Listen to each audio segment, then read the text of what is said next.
वनबुलपुरा second बसाने की साजिश अधिकारियों की मिलीभगत से, क्योंकि अगर अधिकारी समय रहते इस पर ध्यान देते तो आज उन्हें नोटिस देने की जरूरत नहीं पड़ती। और ये कहा जा रहा है कि वो अवैध तरीके से खरीदी गई जमीनें हैं। अगर वो फील्ड में जाते तो उन्हें पता चलता कि वहाँ पे कौन लोग आ रहे हैं, कौन लोग जा रहे हैं, लेकिन पटवारी ने अपने एक असिस्टेंट रखे हुए हैं, उस असिस्टेंट के थ्रू वो काम करवाते हैं, उसी के थ्रू उनकी नंबर 2 की कमाई चल रही है। वो दोनों फैक्ट्रियों में लगभग 2.25 बीघा जमीन सरकारी बंजर भूमि और नालों की जमीन दर्ज है, वो उसके ऊपर फैक्ट्रियां चल रही हैं जो पूरी तरह अवैध है। क्योंकि डेमोग्राफी चेंज के लिए जब कोई आदमी शिकायत कर रहा है आपसे तो आप तब तो कार्रवाई कर नहीं रहे हो, उसके बाद 1 साल बाद आप कह रहे हो कि अब तो वहाँ बहुत लोग बस गए, अब हम उनको नोटिस देंगे, नोटिस के बाद कार्रवाई होगी, वो कोर्ट भी जा सकते हैं। फिर वनबुलपुरा जैसी स्थिति आप ही तो बना रहे हैं। उन्हें मदरसे में ऐसी क्या शिक्षा दी जाती है कि 12 साल का बच्चा एक जागरण के बारे में जिसे पूरी नॉलेज भी नहीं है वो जागरण में पथराव करता है। हम उनके बच्चों को स्कूल में पढ़ाने के लिए तो हमने कहीं मना नहीं करा, मतलब छोटे छोटे बच्चों को आगे करके जो लोग ये सपने देख रहे हैं कि वो उत्तराखंड की डेमोग्राफी के साथ खेल रहे हैं, लव जिहाद कर रहे हैं या लैंड जिहाद कर रहे हैं। नाबालिग बच्चों की संख्या दिन पर दिन बढ़ती जा रही है जो घटनाएं वो कर रहे हैं कि ये इंदिरा नगर का इनके पास पहचान पत्र आधार कार्ड है, लेकिन उत्तराखंड के निवासी ये नहीं है, ये रहने वाले उत्तर प्रदेश या बाकी कहीं से आए हुए हैं, लेकिन ने आधार कार्ड पहचान पत्र यहाँ का बना लिया है तो एड्रेस प्रूफ हल्द्वानी का है, लेकिन उत्तराखंड का कोई भी डॉक्यूमेंट इनके पास पहले का नहीं है। नमस्कार, मेरा नाम है श्वेता पंत और स्वागत है आपका उत्तराखंड दर्शन में। हल्द्वानी के चौसला गांव से एक मामला सामने आया है जिसमें मुस्लिम समुदाय के बाहरी लोगों ने यहाँ पर छोटी छोटी ज़मीनें खरीदे हैं और ये कहा जा रहा है कि वो अवैध तरीके से खरीदी गई ज़मीनें हैं। इसी पर चर्चा करने के लिए आज हमारे साथ मौजूद है विपिन पांडे जी, जो हिंदूवादी नेता हैं, कुमाऊं और हल्द्वानी क्षेत्र का एक विख्यात नाम है। तो सर, सबसे पहले स्वागत है आपका उत्तराखंड दर्शन में। बहुत बहुत धन्यवाद मैम आपका। सर, सबसे पहले तो आप हमारी जितने भी व्यूअर्स हैं उनको बताइए कि पूरा मामला क्या है। मैम, एक मामला पिछले अगर पहले की बात करेंगे, पिछले 10 महीने से हल्द्वानी तहसीलदार को मैं बताते हुए आ रहा हूँ कि चौसला की डेमोग्राफी बहुत ज़्यादा चेंज होने जा रही है। चौसला में बाहरी व्यक्तियों द्वारा ज़मीनें खरीदी जा रही हैं, अवैध कॉलोनी विकसित की जा रही है। क्योंकि जो अवैध कॉलोनी इसलिए कहूँगा कि उनके द्वारा एफिडेविट हल्द्वानी रजिस्ट्रार ऑफिस में दिए जा रहे हैं कि हम कॉलोनी के रूप में विकसित नहीं कर रहे हैं, बल्कि हमें ज़रूरत है पैसे की, इसलिए एक प्लॉट बेच रहे हैं। एक एक करके लगभग 68-70 रजिस्ट्रियाँ उनके द्वारा कर दी गई, तो उसे अवैध ही कहा जाएगा। इसका अब आप क्या सल्यूशन देख रहे हैं और आपको क्या लगता है कि अगर अवैध है तो इसको कैसे रोका जा सकता है? देखिए मैम, इसका सॉल्यूशन तो अधिकारी बता पाएंगे, क्योंकि अधिकारियों की सह पे ही अगर कोई आदमी 10 महीने से शिकायत कर रहा है, पिछले 1 महीने से एसडीएम हल्द्वानी और कुमाऊं कमिश्नर सर से मैं इस विषय पर मिल चुका हूं और उनके द्वारा एक आश्वासन दिया गया था कि बहुत जल्द इस पर कार्रवाई होगी। लेकिन कल मेरे पास तहसीलदार हल्द्वानी का फ़ोन आता है और वो कहते हैं कि जो भी होगा नियम के साथ होगा, अभी हम उनको नोटिस देंगे, फिर वो कोर्ट जाएंगे। मेरी नज़र में हल्द्वानी जैसा जो वनबुलपुरा में हुआ उसकी पुनरावृत्ति चौसला में होने जा रही है, अगर ये कहा जाए तो गलत नहीं होगा। क्योंकि उन लोगों के द्वारा जो ज़मीनें खरीदी गई हैं वो 300 स्क्वायर फीट से 1000 स्क्वायर फीट की ज़मीनें लगभग 70% है इन 68 रजिस्ट्रियों में। और वो जो मोटिव उसका है, क्योंकि चौसला जैसी जगह में कोई भी व्यावसायिक गतिविधि नहीं होती है। आप हल्द्वानी खरीदे तो समझ में आए कि हल्द्वानी में रोजगार हो रहा है, रोजगार के विषय में लोग यहाँ आ रहे हैं, लेकिन चौसला एक ऐसी जगह है जो यहाँ से 5 किलोमीटर आगे, फतेहपुर मार्केट से 4 किलोमीटर आगे पूरी फॉरेस्ट लैंड पार करने के बाद वो ज़मीन आती हैं। और वहाँ पे सरकारी ज़मीन, मेरा इस ज़मीन के अलावा भी आपसे एक और कहना था कि चौसला में सरकारी ज़मीन लगभग 80-100 बीघा, जिसमें से 64 बीघा लगभग मुस्लिम वर्ग के गुज्जरों के पास है। वो ज़मीन पर इन विधर्मियों की नज़र है। वहाँ नालों की ज़मीनें हैं, वहाँ बंजर भूमि सरकार की ज़मीनें हैं, वहाँ वर्ग 4 की ज़मीनें हैं। उन ज़मीनों के लालच में वनबुलपुरा सेकंड बसाने की साजिश अधिकारियों की मिलीभगत से, क्योंकि अगर अधिकारी समय रहते इस पर ध्यान देते तो आज उन्हें नोटिस देने की ज़रूरत नहीं पड़ती। हल्द्वानी क्षेत्र के पटवारी मौके पर जा ही नहीं रहे हैं। अगर आपके चैनल के माध्यम से मैं उनकी बात रखूं तो जो पटवारी हैं वो हल्द्वानी तहसील के अंदर बैठ के, पटवारी का काम फील्ड का होता है, अगर वो फील्ड में जाते तो उन्हें पता चलता कि वहाँ पे कौन लोग आ रहे हैं, कौन लोग जा रहे हैं, लेकिन पटवारी ने अपने एक असिस्टेंट रखे हुए हैं, उस असिस्टेंट के थ्रू वो काम करवाते हैं, उसी के थ्रू उनकी नंबर 2 की कमाई चल रही है। जो मौके के पटवारी का जाने का काम है वो पटवारी मौके पर बिल्कुल भी नहीं जा रहे, जिससे कि अव्यवस्था हुई है। और वहाँ जो लगभग 70 रजिस्ट्रियाँ हुई हैं हम डीएम नैनीताल से मांग करते हैं कि वो 70 की रजिस्ट्रियां खारिज होनी चाहिए और जो वहाँ अवैध फैक्ट्रियाँ चल रही हैं, फैक्ट्री अवैध इसलिए कहूँगा क्योंकि वहाँ 2 फैक्ट्रियाँ हैं। एक वर्तमान समय में बंद पड़ी है जो नावेद खान द्वारा कील की फैक्ट्री खोली गई थी, दूसरी फैक्ट्री AR फर्निशिंग की गद्दे की है। वो दोनों फैक्ट्रियों में लगभग 1.25 बीघा जमीन सरकारी बंजर भूमि और नालों की जमीन दर्ज है, वो उसके ऊपर फैक्ट्रियां चल रही हैं जो पूरी तरह अवैध है। अवैध अगर मैं आपसे पूछूं कि ज़मीन अगर किसी को सही तरीके से खरीदनी होती है उत्तराखंड में तो उसकी प्रोसेस क्या होनी चाहिए और उसके कंपैरिजन में यहाँ जो ज़मीनें खरीदी गई हैं उसकी प्रोसेस क्या रही है? देखिए मैम, सबसे पहले तो क्या है कि जिला स्तरीय विकास प्राधिकरण पूरे जिले में लागू है जितना मैं जानता हूँ।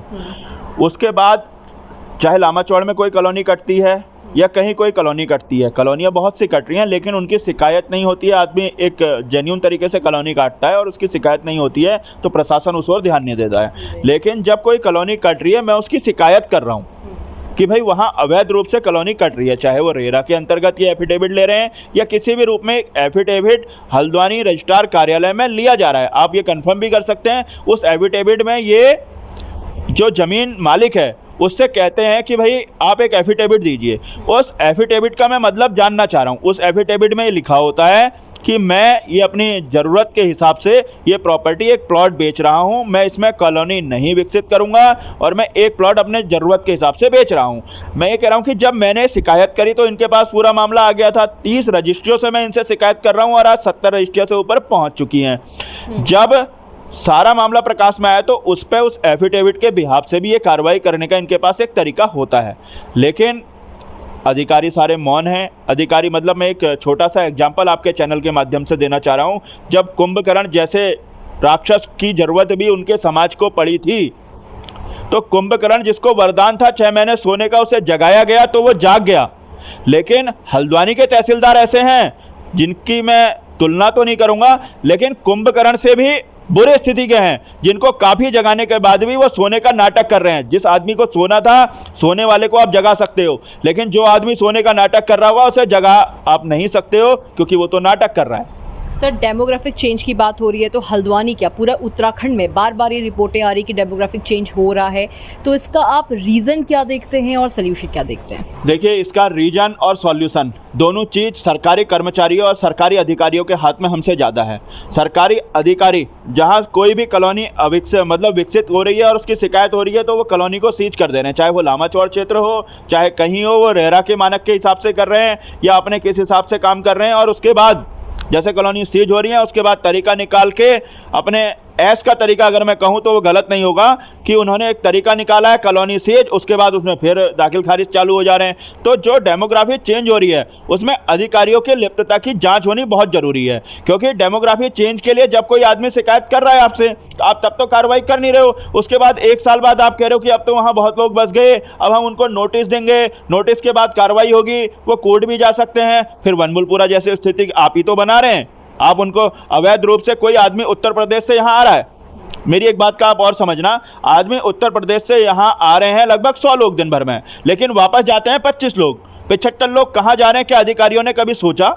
वो हल्द्वानी रह रहे हैं, वो अल्मोड़ा जा रहे हैं, वो रानीखेत जा रहे हैं, वो नैनीताल जा रहे हैं, लेकिन वहाँ वापस नहीं जा रहे हैं। उसका कारण क्या है? वो यहाँ 2, 4, 6 महीने किराए में रह रहे हैं, अपना व्यवसाय कर रहे हैं, व्यवसाय करने के बाद वो यहाँ का आधार कार्ड बना रहे हैं, यहाँ का पहचान पत्र बना रहे हैं, यहीं ज़मीनें खरीद रहे हैं, यहीं के निवासी हो रहे हैं। तो ये तो भाई कहीं ना कहीं अधिकारी, आप जो लोग यहाँ पे व्यवसाय करने आ रहे हैं वो लोग आप समझिए कि वो यहाँ के कैसे कागज बना ले रहे हैं सारे। तो सर, इसमें भू कानून का कितना रोल रहेगा? भू कानून अभी तक लागू नहीं हुआ है यहाँ पे उस तरीके से। देखिए मैम, मैं एक चीज़ कहना चाहता हूँ, हमारे प्रदेश के यशस्वी मुख्यमंत्री माननीय पुष्कर सिंह धामी जी के नेतृत्व में जो चीज़ हो रही है वो वाकई काबिल तारीफ़ है और उनकी जितनी प्रशंसा की जाए उतनी कम है, क्योंकि उन्होंने लैंड जिहाद की बात करी हो या फिर उन्होंने डेमोग्राफी चेंज के लिए भी, दोनों चीज़ों में उन्होंने कड़े कदम उठाए। लेकिन जब हल्द्वानी तहसीलदार जैसे लोग हल्द्वानी में होंगे या क्षेत्र में होंगे जो शिकायत के बाद भी कार्रवाई नहीं कर रहे हैं और सोने का नाटक कर रहे हैं, तो ऐसे में माननीय पुष्कर सिंह धामी जी से मैं कहना चाहूँगा कि ऐसे में आपके जो निर्णय हैं वो निर्णय ज़मीन पर उतर नहीं पाएंगे, जिसका खामियाजा लोगों में गलत मैसेज जाने का। ऐसे अधिकारी आपको बदनाम करने का काम कर रहे हैं, ऐसे अधिकारियों पर तुरंत एक्शन लेने की ज़रूरत है।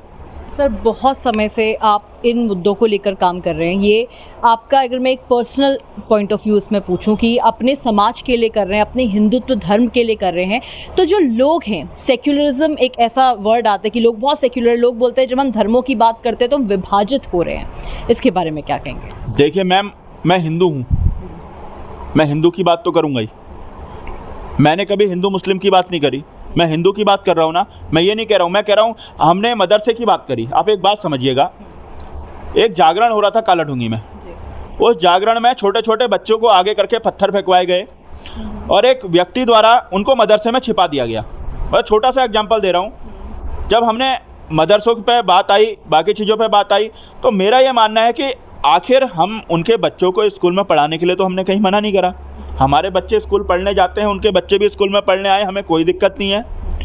आखिर उन्हें मदरसे में ऐसी क्या शिक्षा दी जाती है कि 12 साल का बच्चा एक जागरण के बारे में जिसे पूरी नॉलेज भी नहीं है, वो जागरण में पथराव करता है। मतलब छोटे छोटे बच्चों को आगे करके जो लोग ये सपने देख रहे हैं कि वो उत्तराखंड की डेमोग्राफी के साथ खेल रहे हैं, लव जिहाद कर रहे हैं या लैंड जिहाद कर रहे हैं, नाबालिग बच्चों की संख्या दिन पर दिन बढ़ती जा रही है, जो घटनाएं वो कर रहे हैं, तो इसमें कहीं ना कहीं एक सोची समझी साजिश के तहत काम हो रहा है। और मैंने हमेशा सिर्फ यही बात कही है कि समाज में जो 70% गलत लोग हैं, उन लोगों की वजह से जो 30% अच्छे लोग हैं, उनकी भी छवि खराब होती है। सर आखिरी सवाल लूँगी आपसे कि देवभूमि उत्तराखंड, देवभूमि कहते हैं हम, देवताओं का नाम इसमें लग जाता है, इसका विकास धर्म की तरह से कैसे देखते हैं आप? देखिए, हमें एक अच्छा मुख्यमंत्री उत्तराखंड को मिला है। माननीय पुष्कर सिंह धामी जी द्वारा बहुत विकास कार्य किए जा रहे हैं और आगे भी करेंगे, लेकिन बहुत सी चीज़ें ऐसी हैं। देखिए, मदरसे पे उनने एक्शन करा, अवैध रूप से जो भी चीज़ें उत्तराखंड में चल रही हैं उस पर बहुत जल्द कार्रवाई के लिए, देखिए अभी हल्द्वानी के मदरसों पे कार्रवाई बाकी है। अब रीजन चाहे जो भी हैं, हल्द्वानी में भी अवैध मदरसे बहुत अच्छे उसमें चल रहे हैं, लेकिन देवभूमि में जो बाहर से लोग, क्योंकि अतिथि देवो भव हम कहते हैं, लेकिन जो बाहर से लोग यहाँ आकर गंदगी कर रहे हैं, उनके खिलाफ एक कठोर कानून की हमें ज़रूरत है। भू कानून में भी जो भू कानून आएगा, लागू होगा, उसमें क्या क्या चीज़ें हैं ये देखनी पड़ेंगी। लेकिन बहुत सी चीज़ें ऐसे हैं, क्योंकि जो लोग यहाँ रजिस्ट्री कर रहे हैं, हम उनको रजिस्ट्री करने से कैसे रोकें, लेकिन जब हम शिकायत कर रहे हैं भाई अवैध कॉलोनी विकसित हो रही है, तो उसमें तो आप कार्रवाई कर सकते हैं। तो माननीय पुष्कर सिंह धामी जी से मैं निवेदन भी करना चाहता हूँ आपके चैनल के माध्यम से कि हल्द्वानी जैसे तहसीलदार अधिकारियों के जहाँ हैं, वहाँ आपको खुद ये मॉनिटरिंग करवानी पड़ेगी कि ऐसे अधिकारियों के होते हुए आपकी जो योजनाएं चल रही हैं, आप जो समाज में काम करना चाहते हैं, वो काम कैसे आगे बढ़ेगा, इन चीज़ों पर विचार करना बहुत ज़्यादा ज़रूरी है। क्योंकि मैं कुमाऊं कमिश्नर सर से जब मिला था, मुझे काफ़ी अच्छा लगा था, उन्होंने तुरंत कार्रवाई के निर्देश भी दिए थे। लेकिन अधिकारी जब ये कहेंगे कि भाई सारी चीज़ें अपने हिसाब से नहीं होंगी, सारी चीज़ें उसके कानून के हिसाब से होंगी, तो बहुत से काम ऐसे हल्द्वानी तहसील के अंतर्गत हुए हैं। कल हम हल्द्वानी तहसीलदार का घेराव भी करने जा रहे हैं, तो ऐसे काम हुए हैं जो नियम विरुद्ध हैं। मैं कल उनका भी खुलासा करने जा रहा हूं कि जो नियम विरुद्ध काम हो रहे हैं वो भी गलत हैं, लेकिन जो चीज़ नियम की है उस नियम को तोड़ के भी काम ये नहीं कर। मैं आपको एक खतौनी दिखाना चाहता हूँ। इस खतौनी में जितने भी अधिकतर खरीदार हैं, वो खतौनी में 300 मतलब 300 स्क्वायर फीट से लेके 800 900 स्क्वायर फीट के हैं। और उसके अलावा जितने भी इसमें लोग हैं, अधिकतर लोग वर्ग 1 गौ में रजिस्टर्ड हैं। वर्ग 1 गौ विशेष श्रेणी के भूमिधर होते हैं। जो विशेष श्रेणी के भूमिधर इसलिए होते हैं क्योंकि उनका उत्तराखंड में कुछ भी 2010 से पहले का यहाँ नहीं है। तो ऐसे लोग अधिकतर मतलब 80-90% लोग सिर्फ वो हैं जो वर्ग गौ में रजिस्टर्ड हैं, विशेष श्रेणी के भूमिधर हैं। और जो लोग यहाँ के रहने वाले भी हैं, उनके नाम पे भी उत्तराखंड में कुछ नहीं है। मतलब उन्होंने सिर्फ पहचान पत्र, और जैसे ये देखेंगे आप, सिकंदर खान, अख्तर खान, वर्ग 1 गौ विशेष श्रेणी, ठोकर के पास इंदिरा नगर। इसका मतलब है कि ये इंदिरा नगर का इनके पास पहचान पत्र, आधार कार्ड है, लेकिन उत्तराखंड के निवासी ये नहीं हैं। ये रहने वाले उत्तर प्रदेश या बाकी कहीं से आए हुए हैं, लेकिन ने आधार कार्ड, पहचान पत्र यहाँ का बना लिया है, तो एड्रेस प्रूफ हल्द्वानी का है, लेकिन उत्तराखंड का कोई भी डॉक्यूमेंट इनके पास पहले का नहीं है। बहुत बहुत धन्यवाद सर आपका, आपने इस मुद्दे पर अपनी बातें रखी हैं। आप लोग इस मुद्दे के बारे में क्या सोचते हैं, हमें कमेंट बॉक्स पे ज़रूर बताएं, और बने रहिए उत्तराखंड दर्शन के साथ। इससे आगे भी ऐसी जितनी भी खबरें आपके सामने लाते रहेंगे। धन्यवाद।